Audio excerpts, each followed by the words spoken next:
شہر بغداد سے کچھ فاصلے پر ایک چھوٹی سی بستی تھی جہاں ایک برا شخص اپنی زندگی کے آخری دن گزار رہا تھا۔ وہ ایک خاموش، عاجز مگر دنا انسان تھا۔ اس کے 5 بیٹے تھے۔ ان میں سب سے بڑا یوسف تھا۔ یوسف ایک زمیندار تھا اور دن بھر کھیتوں میں محنت کرتا۔ وہ زمین کو سینچتا، فصلوں کی دیکھ بھال کرتا رہتا تھا، لیکن والد کی خدمت کرتے ہوئے کبھی کبھار وہ اکتا جاتا تھا۔ دل ہی دل میں وہ سوچتا کہ یہ ذمہ داری کب ختم ہوگی۔ شام کو یوسف تھکا ہارا کھیتوں سے واپس لوٹتا تو اس کا برا باپ حکیم خاموشی سے بیٹے کی تھکن محسوس کرتا۔ حکیم کے دل میں بیٹے کے لیے بے پناہ محبت تھی، مگر وہ کچھ کہے بغیر صرف اپنی نظریں جھکا لیتا۔ کچھ عرصے بعد حکیم نے یوسف کے رویے میں تبدیلی دیکھی۔ وہ جانتا تھا کہ یوسف ذمہ داریوں کے بوجھ تلے دب چکا ہے۔ شاید یوسف کو لگنے لگا کہ برا باپ بوجھ بن گیا ہے۔ یوسف کا روکھا رویہ اس کے والد کو اندر سے توڑنے لگا۔ حکیم زندگی کے آخری دن سکون سے گزارنا چاہتا تھا، لیکن بیٹے کی بے رخی نے اسے غمگین کر دیا۔ کچھ عرصے بعد حکیم نے یوسف کو اپنے پاس بلایا اور کہا، بیٹا، مجھے معلوم ہے تم پر بوجھ بھر گیا ہے۔ فکر نہ کرو، میں زیادہ دن تمہارے ساتھ نہیں رہوں گا۔ چند دن بعد میں دوسرے بیٹے کے پاس چلا جاؤں گا۔ تم اپنے کام اور زندگی پر توجہ دو، پریشان نہ ہونا۔ یوسف یہ سن کر خاموش رہا۔ دل میں ندامت ابھری، مگر اس کے لبوں سے کوئی روکنے والا لفظ نہ نکلا۔ کچھ دن بعد برا حکیم یوسف کے گھر سے چلا گیا۔ وہ دوسرے بیٹے فاروق کے پاس جا کر رہنے لگا۔ فاروق ایک کامیاب تاجر تھا اور مال و دولت کی کمی نہ تھی، لیکن فاروق کا رویہ بھی افسوسناک ثابت ہوا۔ کاروبار اس کے لیے سب سے زیادہ اہم بن چکا تھا۔ اس کی بیوی سسر کو ہمیشہ نظر انداز کرتی رہی۔ وہ ان سے باتیں کرنے کی زحمت بھی نہیں اٹھاتی تھی۔ حکیم دن بھر خاموشی سے ایک کونے میں بیٹھا رہتا اور دل میں بیٹوں کی بدلتی محبت کا غم چھپائے رکھتا۔ وہ اپنی تکلیف کبھی زبان پر لانا مناسب نہ سمجھتا۔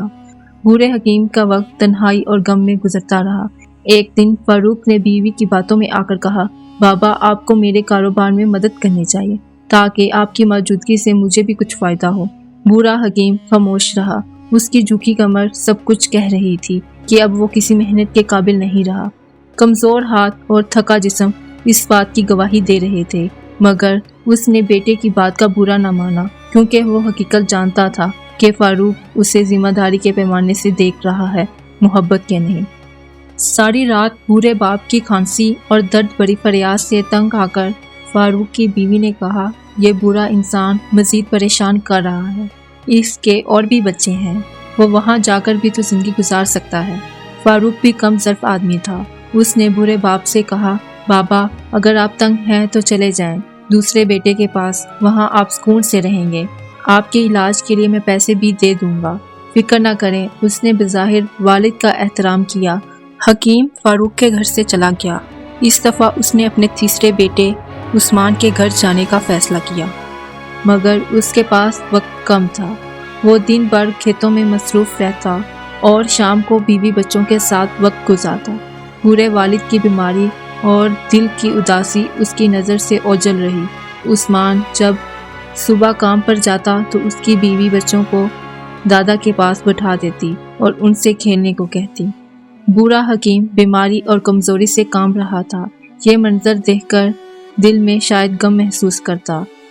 عثمان کے گھر میں والد کی حالت مزید خراب ہوتی گئی اور آخر کار وہ وہاں سے بھی چلا گیا۔ اس بار اس نے چوتھے بیٹے احمد کے پاس جانے کا فیصلہ کیا۔ احمد ایک دھوکے باز اور لالچی انسان تھا۔ وہ والد کے آنے پر بہت خوش دکھائی دیا، لیکن اس کی خوشی کی وجہ لالچ تھی، محبت نہیں۔ احمد نے والد کو تسلی دی اور کہا، بابا، یہاں کوئی تکلیف نہیں ہوگی۔ لیکن وقت کے ساتھ احمد کو معلوم ہوا کہ بوڑھے باپ کے پاس کوئی مال و دولت نہیں ہے، تو اس نے بھی والد کو نظر انداز کرنا شروع کر دیا۔ احمد کی بیوی نے سسر کو بوجھ سمجھ کر خدمت نہ کی، بلکہ الٹا تکلیف دیتی رہی اور شکایتیں کرتی رہی۔ وہ بوڑھے کو اپنے کاموں میں رکاوٹ سمجھتی، مگر قصور بیوی کا نہیں تھا، کیونکہ بیٹے خود بدل چکے تھے۔ احمد بھی کاروباری مصروفیات میں ایسا گم ہوا کہ والد کی حالت بھول گیا۔ اس دوران بوڑھے کی حالت اور جسمانی حالت تیزی سے بگڑنے لگی۔ آخر کار ایک دن احمد نے بھی جواب دے دیا اور کہا، بابا، تم یہاں نہیں رہ سکتے، میرے پاس وقت نہیں ہے کہ ہر وقت تمہارا خیال رکھوں، تمہیں کہیں اور جا کر رہنا ہوگا۔ ان بے دردِ الفاظ نے بوڑھے حکیم کا دل توڑ دیا۔ اور اس نے آخر اپنے بیٹے عبداللہ کے پاس جانے کا فیصلہ کیا۔ عبداللہ حکیم کا سب سے چھوٹا اور کم عمر بیٹا تھا۔ وہ ایک غریب مگر محنتی انسان تھا جو دہاڑی لگا کر پیسے کماتا اور والد کے لیے دعائیں خریدتا، گھر کا خرچہ بھی چلاتا۔ اس کی بیوی بھی نیک اور ایماندار عورت تھی۔ وہ دل سے سسر کی خدمت کرتی اور ان کی بیماری اور بڑھاپے کو سمجھتی تھی، ہمیشہ ماں باپ کی طرح ان کا خیال رکھتی۔ بوڑھے حکیم نے عبداللہ اور اس کی بیوی کی محبت اور احترام کو دیکھا تو دل ہی دل میں خوش ہوا اور دعائیں دینے لگا۔ وقت گزرتا گیا اور حکیم اپنے چھوٹے بیٹے کے گھر سکون اور خوشی سے زندگی گزارنے لگا۔ اس کی زندگی میں محبت اور سکون واپس آ گیا۔ وہ شکر گزار تھا کہ آخرکار اسے وہ عزت ملی جس کا وہ ہمیشہ سے حقدار تھا۔ بالآخر حکیم کی زندگی کے آخری ایام شروع ہوئے اور وہ شدید بیمار پڑنے لگا۔ عبداللہ اپنے باپ کی حالت دیکھ کر بہت غمگین ہوتا اور اکثر رو پڑتا، کیونکہ وہ والد کو بوجھ نہیں بلکہ حقیقی معنوں میں باپ کے رتبے سے دیکھتا تھا۔ والد کی عزت اور محبت کا سمندر تھا۔ وہ ہر ممکن کوشش کرتا کہ والد کی خدمت میں کوئی کمی نہ رہ جائے۔ عبداللہ کے آنسو اور اس کی فکر والد کی زندگی کے آخری دنوں میں تسلی بنی اور سکون کا ذریعہ ثابت ہوئے۔ حکیم نے عبداللہ کی محبت دیکھ کر اسے اپنے قریب بلایا اور کمزور آواز میں کہا، بیٹا، میرے آخری دن اب قریب ہیں، میری سانسیں اب کم رہ گئی ہیں، لیکن اللہ تمہیں ہمیشہ خوش اور آباد رہے، جس طرح تم نے میری خدمت کی اور دل جیتا۔ عبداللہ نے غمگین لہجے میں کہا، بابا، اللہ نہ کرے کہ آپ ہمیں چھوڑ کر چلے جائیں، آپ کے بغیر یہ زندگی کیسے گزار سکیں گے؟ حکیم نے مسکراتے ہوئے کہا، بیٹا، یہ حق کا راستہ ہے، ہر شے کو فنا ہونا ہے، مجھے بھی اپنے خالق حقیقی کے پاس جانا ہوگا۔ عبداللہ نے غمگین لہجے میں پوچھا، بابا، کیا آپ مجھ سے خوش ہیں؟ میں خدمت پوری نہ کر سکا جس کے آپ ہمیشہ سے حقدار تھے، میری بیوی بھی نادان ہے، مگر اگر دل میں کوئی گلہ شکوہ ہے تو ہمیں ضرور بتائیں۔ آج حکیم نے گہری سانس لی اور عبداللہ سے کہا، بیٹا، ایک آخری بات ہے جو میں تم سے کہنا چاہتا ہوں، اور یہ بہت بڑی امانت ہے۔ میں نے زندگی میں تم پانچوں بیٹوں کا امتحان لیا، لیکن اس آزمائش میں صرف تم کامیاب ہوئے۔ بیٹا، میرے مرنے کے بعد تم بغداد کے فلاں گلی میں چابیر نام کے ایک برے شخص کے پاس جانا، اسے میرا نام لے کر کہنا کہ حکیم وفات پا چکا ہے اور جو امانت میں نے اس کے پاس رکھی تھی وہ تمہیں دے دے۔ حکیم نے عبداللہ کے کندھے پر ہاتھ رکھ کر کہا، جو امانت ملے وہ تمہارے لیے ہے، اسے اپنے بیوی بچوں کی زندگی بہتر بنانے کے لیے استعمال کرنا۔ یہ میرا تمہارے لیے آخری تحفہ ہوگا، اور یاد رکھنا باقی بھائیوں کو کچھ بھی نہیں دینا۔ حکیم وفات پا گیا۔ عبداللہ نے خود پر قابو پاتے ہوئے بھائیوں کو خبر دی اور انہیں جنازے میں شریک ہونے کی دعوت دی۔ تمام بھائی جو کبھی والد کو بوجھ سمجھتے تھے اب جنازے میں شامل ہو گئے۔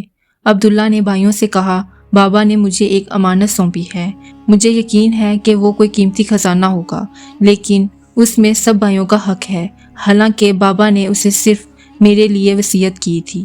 بھائی جو دل میں کہیں نہ کہیں لالچ رکھتے تھے فوراً بولے، عبداللہ، جاؤ امانت لے آؤ، پھر اسے ہم پانچوں میں تقسیم کر دو تاکہ سب کو برابر حصہ مل جائے۔ عبداللہ نے ویسا ہی کیا جیسے کہا، اور وہ بغداد گیا اور امانت لے آیا۔ جب صندوق کھولا تو وہ حیران رہ گیا۔ بغداد کے مشہور بازار کے کئی قیمتی دکانات کے کاغذات، جواہرات اور بہت سی اشرفیاں موجود تھیں۔ عبداللہ نے ایمانداری سے سب بھائیوں کو ان کا حق دیا اور خود اپنے حصے پر سادہ زندگی گزاری۔ وقت نے جلد اپنی حقیقت دکھائی۔ بڑے بھائیوں میں سے ایک کاروبار میں غلط فیصلوں کے باعث قرض میں ڈوب گیا۔ حالات اتنے خراب ہوئے کہ اپنا گھر بیچنا پڑا۔ دوسرا بھائی جو کبھی عیاش و عشرت کی زندگی گزار رہا تھا ایک دن چوری میں پکڑا گیا۔ قاضی نے اسے جیل بھیج دیا۔ اس کی زندگی اور عزت تباہ ہو گئی۔ باقی بھائی بھی ناکامیوں کے ہاتھ لگ گئے۔ یہ سب باپ کی بد دعا کا نتیجہ تھا۔ دوسری طرف عبداللہ نے محنت سے بغداد میں کاروبار شروع کیا، کوفے سے عمدہ کپڑا لایا اور بغداد کے بازار میں بیچا۔ وقت کے ساتھ کافی منافع کمانے لگا۔ اس کی ایمانداری، والد کی دعا اور مستقل محنت نے اسے ترقی کی راہ پر ڈال دیا، یہاں تک کہ وہ اپنے باقی بھائیوں کی بھی مدد کرتا۔ وہ دکانیں خریدنے لگا اور آہستہ آہستہ پورے بازار کا واحد مالک بن گیا۔ جو بھائی کبھی خود کو دولت مند سمجھتے تھے اب وقت کے مارے ہوئے عبداللہ کے در پر سوال کرنے آئے۔ عبداللہ جو رحم دل اور مشفق انسان تھا ان کی مدد کرتا اور انہیں خالی ہاتھ واپس نہ جانے دیتا۔ اس کا یہ رویہ والد کی سکھائی ہوئی اخلاقیات کا عکس تھا۔ پھر وہ دن آیا جب عبداللہ نے بغداد کی ترقی یافتہ علاقے میں ایک بڑا گھر خریدا اور اپنی بیوی اور بچوں کے ساتھ خوشحال زندگی گزارنے لگا۔ وہ زندگی کے اس موڑ پر بھی والد کی دعاؤں اور تعلیمات کو نہیں بھولا۔ ایک دن وہ والد کی قبر پر فاتحہ پڑھنے گیا۔ قبر کے سامنے کھڑے ہو کر کہا، بابا، آپ کی دعاؤں نے مجھے بغداد کا امیر بنا دیا، لیکن آپ کے سائے کی مرحومی نے مجھے غمگین کر دیا۔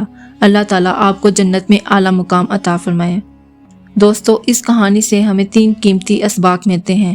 نمبر 1، والدین کی ذمہ داری ہے کہ وہ بچوں کی بہترین تربیت کریں تاکہ بعد میں نہ صرف ان کا سہارا بنیں بلکہ زندگی کی مشکلات کا سامنا بھی حکمت اور صبر سے کریں۔ نمبر 2، بیٹے والد کو کبھی بوجھ نہ سمجھے، کیونکہ وقت کا پہیہ گھومتا ہے اور کل آپ خود اس مقام پر ہو سکتے ہیں جہاں والدین آپ سے محبت اور توجہ کی توقع رکھتے ہیں۔ نمبر 3، والدین کے ساتھ محبت، عزت اور اچھا رویہ اختیار کرنا نہ صرف آپ کے مستقبل کو روشن کرتا ہے بلکہ آخرت میں بھی بے شمار انعامات کا باعث بنتا ہے۔ والد چاہے جیسے بھی ہوں، خدمت کرنا فرض ہے کیونکہ ان کی دعائیں زندگی کا سب سے بڑا سرمایہ ہیں۔ مجھے امید ہے کہ آپ نے اس کہانی سے بہت کچھ سیکھا ہوگا۔ اگر آپ کو سبق آموز کہانیاں پسند آئی ہوں اور مزید نصیحت آموز کہانیاں سننا پسند ہے تو ہمارے چینل پر لازمی سبسکرائب کریں اور ویڈیو کو لائک کریں، اپنے دوستوں کے ساتھ شیئر کریں تاکہ سب کو سبق حاصل ہو۔